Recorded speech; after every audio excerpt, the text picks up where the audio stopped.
जो मर्द अपनी पत्नी को पलकों पर बिठाकर रखता है, अक्सर वही सबसे ज्यादा खून के आंसू रोता है। एक पुराने गद्य ने जब एक सीधे साधे पति को स्त्री के स्वभाव की दो कड़ी डिडवी और खौफनाक सच्चाइयां बताईं, तो उसके पैरों तले जमीन खिसक गई।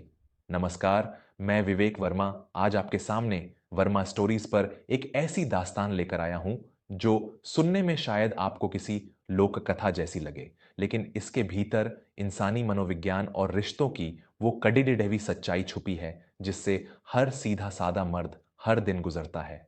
हमारे समाज में सिखाया जाता है कि एक आदर्श पति वही है जो अपनी पत्नी की हर इच्छा पूरी करे, उसके लिए दिन रात पसीना बहाए और खुद के सुखों को भूल जाए। लेकिन क्या होता है जब यह समर्पण एक तरफा हो जाता है? क्या होता है जब एक पुरुष किसी ऐसी स्त्री के प्रेम में अंधा हो जाता है जिसके लिए पति का मतलब केवल एक कमाने वाली मशीन से ज्यादा कुछ नहीं होता? आज की कहानी किशनपुर गांव के रहने वाले मनोहर और उसकी पत्नी कल्याणी की है। यह कहानी आपको बताएगी कि जब एक मर्द अपनी आंखें मूंद कर किसी के लिए गधा बन जाता है, तो उसे होश में लाने के लिए कभी कभी किसी इंसान की नहीं, बल्कि एक जानवर की फटकार की जरूरत पड़ रहती है। किशनपुर गांव में मनोहर नाम का एक बहुत ही मेहनती और सीधा लकड़हारा रहता था। वह भोर होते ही जंगल निकल जाता और रात तक लकद्दियां काटकर बेचता।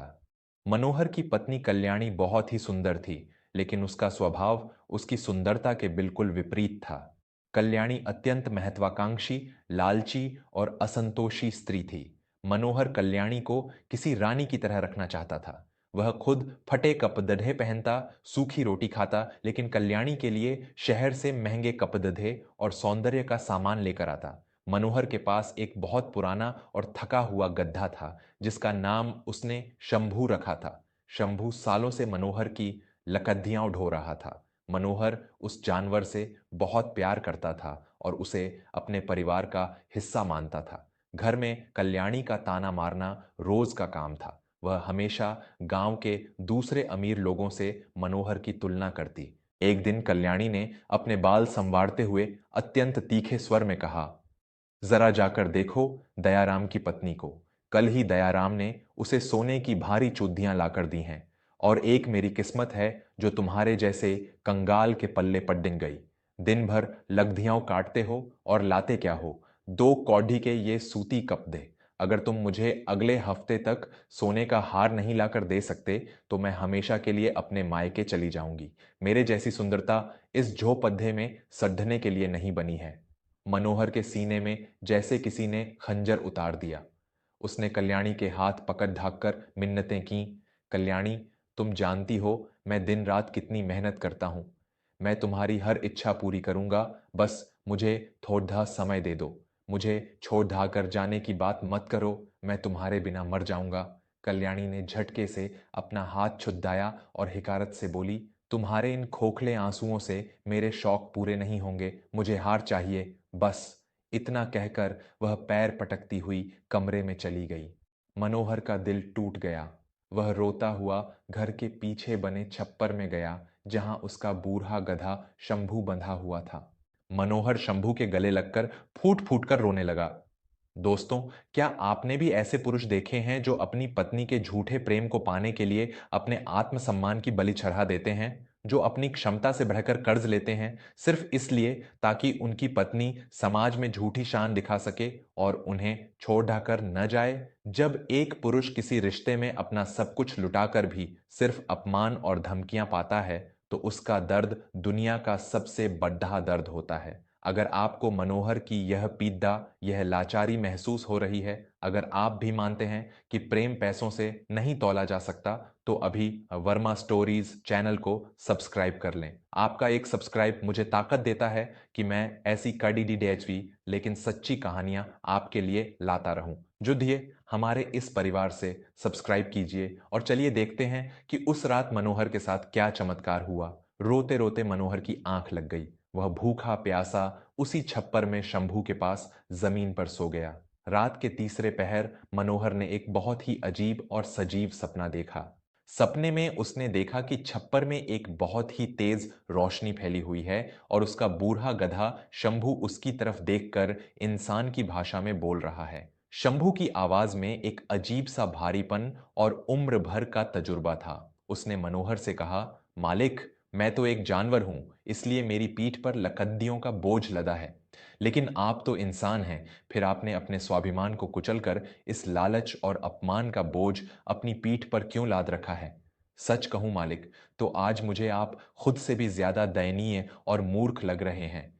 मनोहर सपने में भी हैरान था। उसने रोते हुए कहा, शंभू, तू मेरे दर्द को नहीं समझेगा। मैं उससे बहुत प्रेम करता हूं, लेकिन वो मेरे प्रेम की कद्र नहीं करती। मैं क्या करूं? शंभू ने एक गहरी सांस ली और अत्यंत गंभीर स्वर में कहा, मालिक, प्रेम अंधा होता है, लेकिन आप तो बहरे और गूंगे भी हो चुके हैं। आज मैं आपको स्त्री के स्वभाव की वो दो घिनौनी और कड़ीडी हुई सच्चाइयां बताने जा रहा हूं, जिन्हें देखकर भी आप जैसे सीधे मर्द अनदेखा कर देते हैं। अगर आप इन दो सच्चाइयों को आज नहीं समझे, तो कल आपका शरीर लगदिद्धियों की तरह कटकर राख हो जाएगा, लेकिन वो स्त्री आपके लिए एक आंसू नहीं बहाएगी। मनोहर ने अपने आंसू पोंछे और ध्यान से सुनने लगा। शंभू ने पहली सच्चाई बताते हुए कहा, स्त्री स्वभाव की पहली कड़रढवी सच्चाई है स्वार्थ और असंतोष का अथाह कुआं। मालिक, जो स्त्री आपके समर्पण, आपकी मेहनत और आपके पसीने से ज्यादा आपकी लाई हुई भौतिक वस्तुओं से प्रेम करती है, उसका पेट दुनिया की कोई दौलत नहीं भर सकती। आप आज सोने का हार लाएंगे, कल वो हीरे की मांग करेगी। आप उसकी नजरों में एक इंसान नहीं, बल्कि उसकी इच्छाएं पूरी करने वाली एक सीढ़ी हैं। जिस दिन यह सीढ़ी टूट जाएगी या जिस दिन आपकी जेब खाली हो जाएगी, वो आपको एक पुरानी और बेकार वस्तु की तरह लात मार देगी। आप प्रेम नहीं खरीद रहे, आप केवल उसकी नफरत को कुछ दिनों के लिए टाल रहे हैं। जो स्त्री आपके बुरे वक्त में आपके साथ सूखी रोटी खाकर संतोष न कर सके, वो आपके लिए एक विषैले नाग से भी ज्यादा खतरनाक है। मनोहर सन्न रह गया। शंभू की एक एक बात मनोहर के दिमाग में किसी हथौड़े की तरह बज रही थी। उसे याद आ रहा था कि कैसे पिछले 10 सालों में उसने कल्याणी की हर जिद पूरी की थी, लेकिन कल्याणी के मुंह से आज तक उसके लिए तारीफ का एक शब्द नहीं निकला था। दोस्तों, क्या आपके आसपास भी ऐसे रिश्ते हैं जिनकी बुनियाद सिर्फ और सिर्फ पैसों और दिखावे पर टिकी है, जहां इंसान की कद्र उसके बैंक बैलेंस से होती है, उसके दिल से नहीं? यह समाज का एक बहुत ही खौफनाक चेहरा है, जहां रिश्ते अब दुकानों में बिकने वाले सामान की तरह हो गए हैं। अगर शंभू की यह पहली सच्चाई आपको आज के समाज का आईना लग रही है, और अगर आप इस चैनल के माध्यम से अपने जीवन में एक सकारात्मक बदलाव लाना चाहते हैं, तो अभी तुरंत वर्मा स्टोरीज को सब्सक्राइब करें।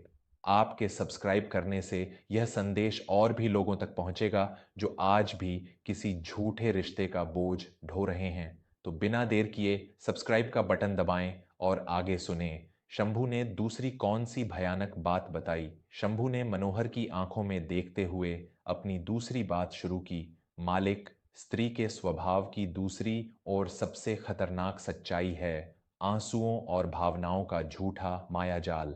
एक कुटिल स्त्री जानती है कि एक सीधे पुरुष की सबसे बड़ी कमजोरी क्या है। जब वो कोई गलती करती है, जब वो अपनी हदें पार करती है और आप उसे रोकने की कोशिश करते हैं, तो वो तुरंत अपने आंसुओं को अपना हथियार बना लेती है। वो रोकर, चीखकर और खुद को बेचारी साबित करके आपको ही अपराधी महसूस करवा देती है। आप खुद के सही होने के बावजूद उससे माफी मांगने लगते हैं। मायके जाने की धमकी देना, जहर खाने की धमकी देना, ये सब उसी मायाजाल का हिस्सा है, ताकि आप हमेशा डरे रहें और उसके गुलाम बने रहें। वो जानती है कि आप उससे डरते हैं और वो इसी डर का व्यापार करती है। शंभू की ये बातें सुनकर मनोहर के रोंगटे खड़े हो गए। ये बिल्कुल सच था। जब भी कल्याणी कोई गलत मांग करती और मनोहर अपनी मजबूरी जताता, तो कल्याणी रो रो कर पूरे घर सिर पर उठा लेती थी और अंत में मनोहर को ही उसके पैरों में गिरकर माफी मांगनी पड़ देती थी। सपने में शंभू ने अपनी बात खत्म करते हुए कहा, मालिक, मैं गधा हूं, क्योंकि मेरी नियति यही है। लेकिन आप गधे मत बनिए, अपना आत्मसम्मान वापस लाइए। जो स्त्री आपको छोड़ ढाच कर जाने की धमकी देती है, उसे एक बार जाने के लिए दरवाजा खोलकर दिखाइए। आपका यह डर ही आपकी बर्बादी का कारण है। इतना कहते ही मनोहर की आंख खुल गई। सुबह हो चुकी थी। सूरज की किरणें छप्पर से अंदर आ रही थीं। शंभू अपनी जगह खड्डा चुपचाप चारा खा रहा था। मनोहर ने शंभू की तरफ देखा। वह सिर्फ एक जानवर था, लेकिन रात भर में वह मनोहर को जीवन का सबसे बड़ा पाठ पढ़ा चुका था। मनोहर के अंदर का डरा हुआ, सहमा हुआ पति मर चुका था। आज मनोहर के चेहरे पर एक अजीब सी शांति और दृढ़ता थी। वह छप्पर से बाहर निकला और कुएं पर जाकर ठंडे पानी से मुंह धोया। जब वह घर के अंदर गया तो कल्याणी हमेशा की तरह अपना नाटक शुरू कर चुकी थी। उसने अपना एक संदूक निकाला हुआ था और उसमें कपदाढ़े ठूंस रही थी। मनोहर को देखते ही उसने अपनी आवाज और तेज कर ली और चीखते हुए बोली, आ गए तुम। मैं तो आज ही अपने मायके जा रही हूं। जब तुम्हारे पास मुझे हार पहनाने की औकात हो तभी उस चौखट पर कदम रखना, वरना मेरी शक्ल देखने की कोशिश भी मत करना। रोज की तरह कल्याणी को उम्मीद थी कि मनोहर अभी भाग कर आएगा, उसके पैर पकड़ देगा, रोएगा और कहीं से भी कर्ज लेकर हार लाने का वादा करेगा। लेकिन आज मनोहर अपनी जगह पर खड़ा रहा। उसकी आंखों में न कोई डर था, न कोई आंसू। उसने बहुत ही शांत लेकिन कड्याच आवाज में कहा, ठीक है कल्याणी, अगर तुम्हें लगता है कि मेरी 10 साल की वफादारी, मेरी मेहनत और मेरा खून पसीना उस एक सोने के हार के सामने कुछ भी नहीं है, तो तुम शौक से जा सकती हो। कल्याणी के हाथ ठिठक गए। उसने मुद्दत कर मनोहर की तरफ देखा। उसे अपने कानों पर विश्वास नहीं हुआ। मनोहर ने आगे बढ़कर घर का मुख्य दरवाजा पूरा खोल दिया और बोला, दरवाजा खुला है कल्याणी, तुम आज जा सकती हो। लेकिन एक बात याद रखना, जब तक तुम्हारे मन में मेरे पैसों से ज्यादा मेरे पसीने की कद्र न हो, जब तक तुम मुझे अपना पति नहीं बल्कि एक इंसान नहीं समझती, तब तक इस दरवाजे से वापस अंदर मत आना। मैं तुम्हारे लालच का गद्दा बनकर और नहीं जी सकता। कल्याणी के पैरों तले जमीन खिसक गई। उसका सबसे बड़ा हथियार, उसका झूठा डर और धमकियां आज काम नहीं कर रहे थे। उसने जिस मनोहर को हमेशा अपने जूतों की नोक पर रखा था, वो आज एक स्वाभिमानी पुरुष की तरह खद्देदा था। कल्याणी को समझ आ गया कि अब उसकी दाल नहीं गलने वाली। उसका सारा अहंकार एक पल में चकनाचूर हो गया। मायके जाने की उसकी कोई असल मंशा नहीं थी, वह सिर्फ ब्लैकमेल कर रही थी। कल्याणी चुपचाप अपना संदूक वहीं छोड़ डाकर जमीन पर बैठ गई। आज पहली बार उसे मनोहर से डर लग रहा था। मनोहर ने अपना कुल्हाड़ा उठाया और बिना पीछे मुद्दे जंगल की तरफ निकल गया। आज पहली बार उसके कंधों पर कोई बोझ नहीं था। निष्कर्ष दोस्तों, जब एक पुरुष अपनी कीमत भूल जाता है तो सामने वाला उसे मुफ्त की जागीर समझकर उसका शोषण करने लगता है। चाहे वह पति पत्नी का रिश्ता हो या कोई और, अगर उस रिश्ते में सम्मान नहीं है तो वह रिश्ता एक जहर के समान है। जानवरों से भी बदतर जिंदगी जीने से अच्छा है कि इंसान एक बार हिम्मत करके उस डर का सामना करे जो उसे अंदर ही अंदर खा रहा है। कभी भी किसी को इतना अधिकार मत दीजिए कि वह आपके आत्मसम्मान को अपनी जागीर समझने लगे। आज की यह कहानी अगर आपके दिल के किसी कोने को छू गई हो, अगर आपको लगता है कि समाज के हर उस पुरुष को यह कहानी सुननी चाहिए जो आज भी किसी झूठे रिश्ते का बोझ ढो रहा है, तो इस वीडियो को ज़्यादा से ज़्यादा शेयर करें। और हाँ, अगर आपने अभी तक वर्मा स्टोरीज़ को सब्सक्राइब नहीं किया है, तो मैं विवेक वर्मा आपसे निवेदन करता हूँ कि हमारे इस सफ़र में हमारा साथ दें। अभी सब्सक्राइब करें और कमेंट में लिखकर ज़रूर बताएं कि मनोहर ने कल्याणी को जो जवाब दिया, क्या वह सही था? अपनी राय ज़रूर साझा करें। मिलते हैं अगली कहानी में, तब तक अपने आत्मसम्मान की रक्षा करें। धन्यवाद और नमस्कार।